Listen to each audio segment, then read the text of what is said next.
the Prophet announced, anyone who has had to kill someone in battle and shows that they have done so, then they are entitled to the spoils of war and the booties of war now, immediately, straight away. This is the code of the true warriors. There is no false distribution of wealth. If you were engaged in the battle and had to take another soul, then you are entitled to the spoils of war. Abu Qatada said, I got up and said, who will bear witness for me? Who will bear witness for me of what I did in the battle? No one said anything, so he sat down. Later again, the Prophet announced, does anyone have a declaration to make as to the spoils of war, that they're entitled to the distribution? Make an announcement or tell me.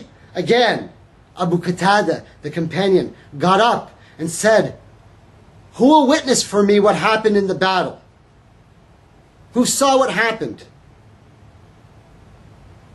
No one answered. The Prophet later on again asked, anybody wants the final call? Distribution of the spoils of war, distributed immediately after the battle. Any warriors have a claim that something happened in the battle and they're entitled to a distribution of booty. Again, Abu Qatada got up and said, does anybody vouch for me? Does anybody witness that they saw what happened? Thereupon, the Prophet said, oh, Abu Qatada, this is the third time.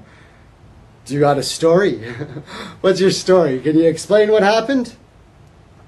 Then Abu Qatada started to tell the whole story, and after saying what had happened in the battle, a random individual said, oh, Allah's messenger, he is speaking the truth.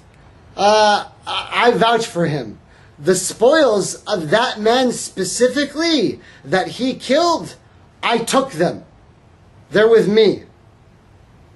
So give him from the distribution of the booty on my behalf.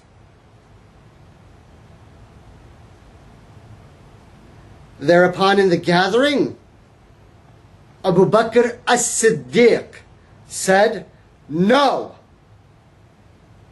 By Allah, the Messenger will not agree to give the spoils rightfully gained by any of the lions of the Lord who has fought on behalf of Allah and His Messenger. The Prophet smiled and said, Abu Bakr as-Siddiq has spoken the truth. Abu Qatada said, the apostle, the messenger, the seal of the prophets gave to me the spoils of war. It was the enemy's armor that they took from him. And I took that armor, and with the price of that armor, I bought a piece of garden at the place called Bani Salima. And this, Abu Qatada says, this was the first piece of land that I got to buy with money that I earned after I converted to Islam. This companion had just accepted Islam and joined the war. So we wonder, is the sign of a true warrior a sign of a mujahid? Is the sign confirmed that there is a lion for the Muslims?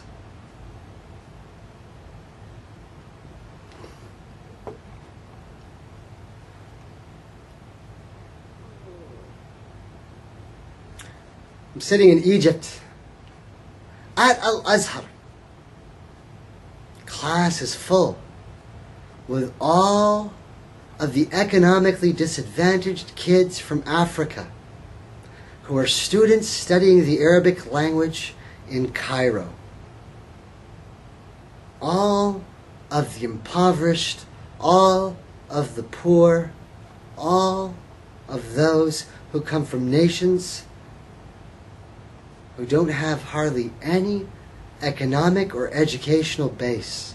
And they're studying at the Islamic University of Egypt, Al-Azhar, one of the oldest, if not the oldest, university. Does race have something to do with our story?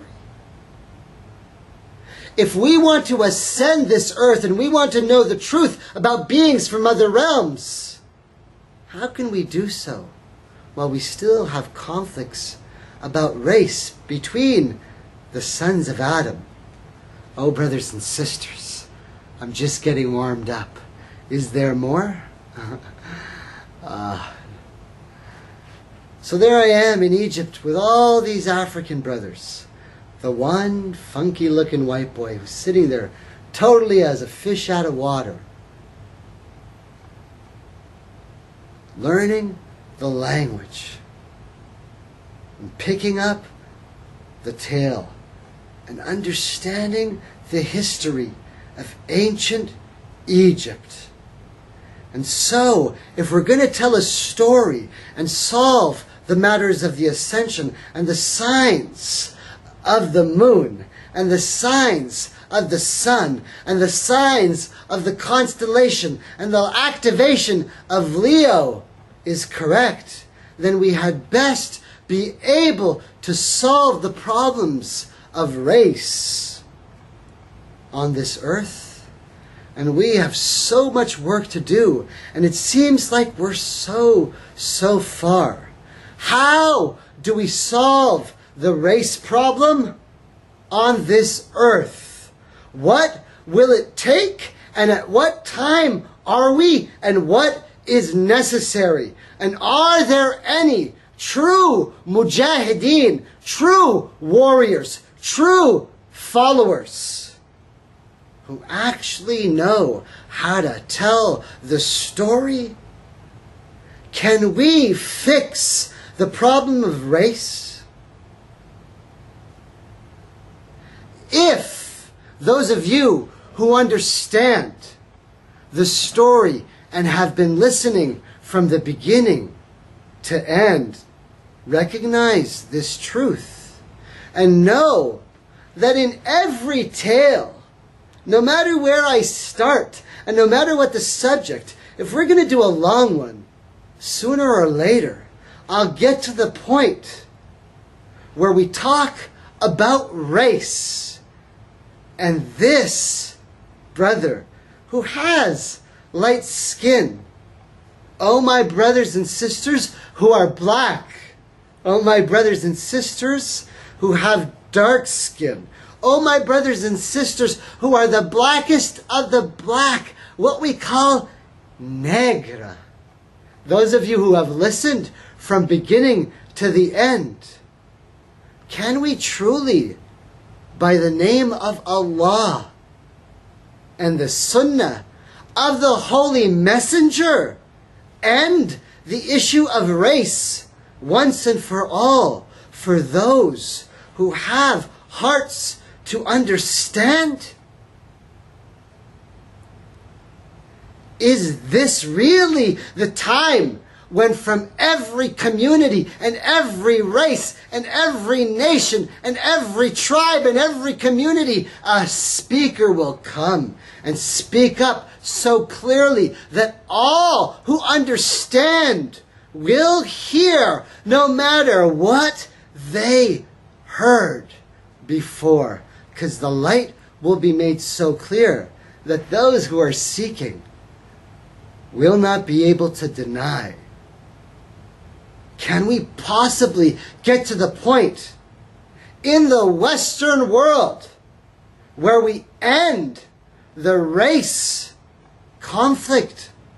Not just the jihad conflict, not just the Muslim, Christian, conflict, not just the Jewish-Muslim conflict, but the conflict of every tribe from the north to the south, from the east to the west. How would we do that? And what would it look like? And when would it happen? My name is Salim, the son of Shamshad, from the family of Siddiq. And I believe the line has been drawn. And for those who don't understand it, we're going to make it clear. And for those who don't understand what I mean by Allah, this funky white boy's going to send a message. Oh, brothers and sisters, I say to those of you who are blackest of black and who understand what that means, Assalamu alaikum wa rahmatullah. And if those of you don't understand it, I said the line has been drawn. So somebody, go wake up the minister. Let's go on with the story, because we're talking about an issue, and since we're talking about race, let's go jump right back to jihad. I'm a boy who grew up in the West, heard the stories and tales of the great mujahideen of Afghanistan who fought off the great Russian forces, those who were the freedom fighters of the faith, those who in the land of America were supported the liberation fighters. I grew up on the tales here in America because, you know, the Western world promoted the mujahideen to come through in the 80s and generate funds. Right? The same organizations that they hunt right now were organized to collect funds for the mujahideen. Or we're going to be talking about the coinage and the banking. Brothers and sisters, we're not letting any of it go today, brothers and sisters. It's all going down. So the mujahideen were the freedom fighters, and I grew up hearing their stories and hearing the tales of how they, using nothing but ancient muskets from colonial times, from the badges of slavery, they would bring down choppers, they would bring down tanks, they would bring down anything, using nothing but intent and dust and the name of Allah. And strangely, we're hearing rampant malfunctions and the downing of drones and choppers so frequently at the current time that those of you who understand have to be wondering what's truly going on.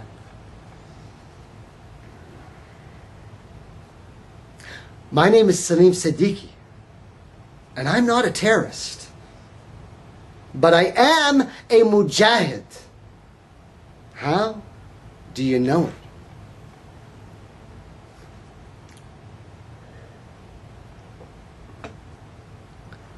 Well, was the time in the Russian period the only time that the Westerners accepted the term jihad in the West?